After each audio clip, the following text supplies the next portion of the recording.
Assalamualaikum warahmatullahi wabarakatuh. Saya Hafiza Karim dari 10 MIPA 2 SMA Negeri 12 Depok. Saya di sini ingin menjelaskan tentang komponen-komponen dalam ekosistem. Sebelum masuk materi, saya ingin menjelaskan sedikit tentang ekologi dan ekosistem. Ekologi dimunculkan pertama kali oleh Ernest Haeckel, yaitu ahli biologi bangsa Jerman pada tahun 1869. Ekologi sendiri berasal dari bahasa Yunani, yaitu oikos rumah dan logos itu pengetahuan. Dapat diartikan, ekologi adalah ilmu biologi yang mempelajari interaksi antara makhluk hidup dan lingkungannya. Ekosistem. Apa sih ekosistem itu? Ekosistem merupakan suatu sistem ekologi yang terbentuk oleh hubungan timbal balik tak terpisahkan antara makhluk hidup dengan lingkungannya. Secara singkat, ekologi itu merupakan ilmunya dan ekosistem merupakan topik pembahasan dalam ilmu yang terkait. Kemudian kita masuk ke materi yaitu komponen dalam ekosistem. Komponen dalam ekosistem itu dibagi menjadi dua, yaitu komponen biotik dan abiotik. Komponen biotik sendiri berdasarkan cara memperoleh makanannya dibagi menjadi dua, yaitu autotrof dan heterotrof.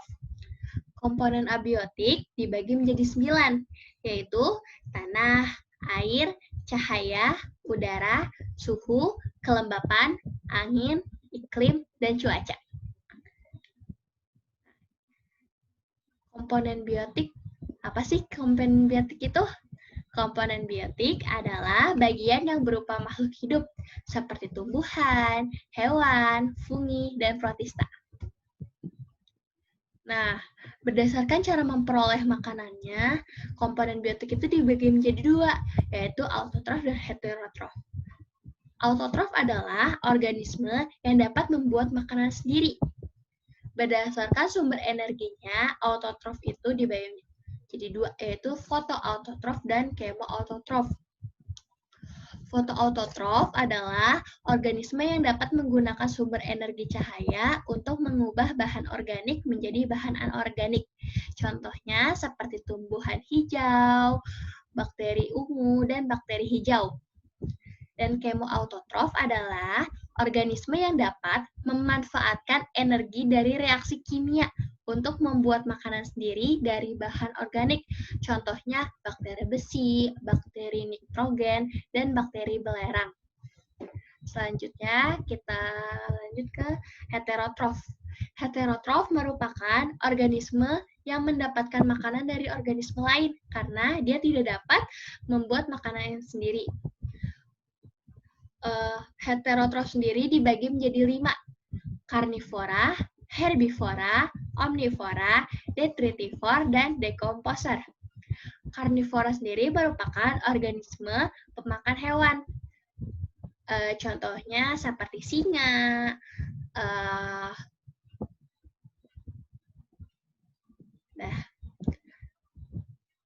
herbivora.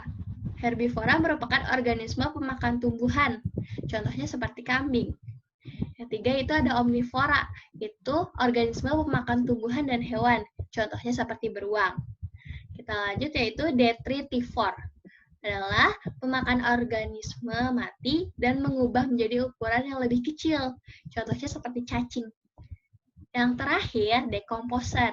Dekomposer adalah pengurai organisme mati dan mengembalikan material penting ke alam, seperti contohnya mikroba, seperti jamur dan bakteri. Kita lanjut ke komponen abiotik. Apa sih komponen abiotik itu? Komponen abiotik adalah bagian lingkungan fisik berupa benda tidak hidup. Nah, komponen abiotik sendiri dibagi menjadi 9, yaitu udara, tanah, suhu, cahaya matahari, kelembapan, air, iklim, dan cuaca. Udara sendiri memiliki fungsi antara lain penyedia karbon dioksida untuk tumbuhan, penyedia oksigen untuk makhluk hidup, dan membantu penyebaran polen tumbuhan. Selanjutnya ada tanah. yang memiliki fungsi antara lain sebagai substrat atau medium organisme terestrial, penyedia unsur hara, dan penyaring air dan tempat air tanah. Selanjutnya, suhu, yaitu mengurangi pola penyebaran makhluk hidup. Yang keempat ada cahaya matahari, itu sebagai sumber energi bagi organisme fotoautotrof. Yang kelima itu ada kelembapan, ditentukan kadar air di udara dan diperlukan untuk pertumbuhan, fotosintesis, dan penguapan. Yang keenam itu ada air. Fungsinya itu antara lain media tempat hidup, bereproduksi, dan tempat mencari makan organisme akuatik, bahan dasar fotosintesis bagi organisme fotoautotrof, dan penyeimbangan tubuh homeostatis bagi organisme heterotrof. Yang keenam itu ada iklim, yaitu keadaan cuaca pada suatu daerah yang luas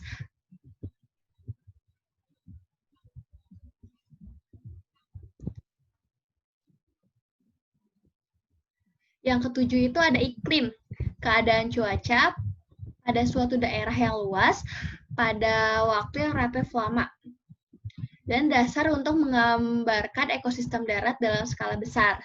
Dan yang terakhir itu ada cuaca, yaitu gabungan sejumlah unsur, antara lain suhu, kelembapan, awan, penyinaran, dan curah hujan.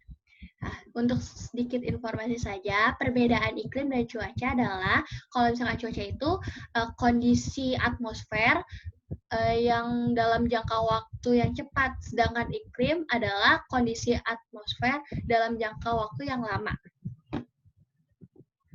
Sekian dari saya, kurang lebihnya mohon maaf. Terima kasih sudah menyaksikan. Wassalamualaikum warahmatullahi wabarakatuh.